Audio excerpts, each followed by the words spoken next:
We begin in Israel, where Prime Minister Benjamin Netanyahu responded to a chorus of concerns by U.S. evangelical Christians and declared that he will not allow a bill introduced by two ultra-Orthodox members in Israel's Knesset to become law. The measure would have made it a criminal offense to persuade anyone to convert to another religion. Netanyahu declared in a tweet in Hebrew and English that, quote, "We will not advance any law against the Christian community." Knesset members Moshe Gavni and Yaakov Asher from the United Torah Judaism Party, part of Netanyahu's ruling coalition, proposed the legislation. While the measure would have applied to all religions, it specifically singled out Christians.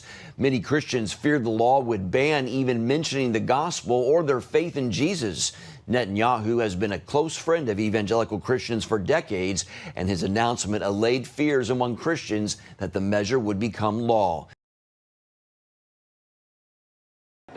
Protesters are gathering again on the streets of Israel today, and there's been significant developments across Israeli society. Ben Gurion Airport, the international airport here in Israel, as you mentioned, has shut to outbound flights, and a lot of inbound international flights are either turning around or diverting.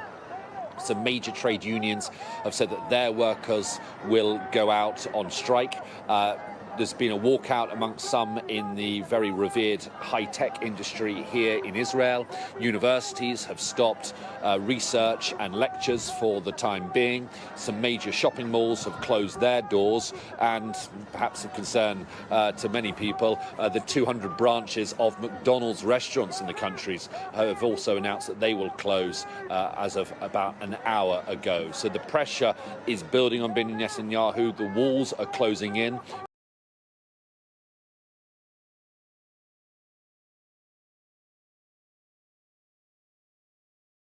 Point. 100%. The attempt here is to throw Netanyahu's government and to get back to have the left ruling with the immunity that it will get from the Supreme Court.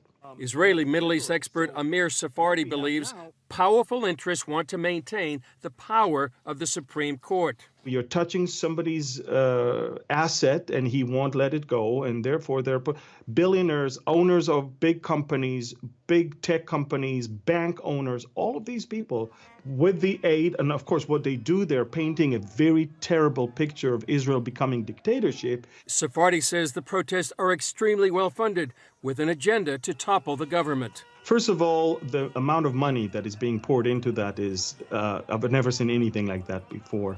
We're talking about funding that is in a state level. This is not the common person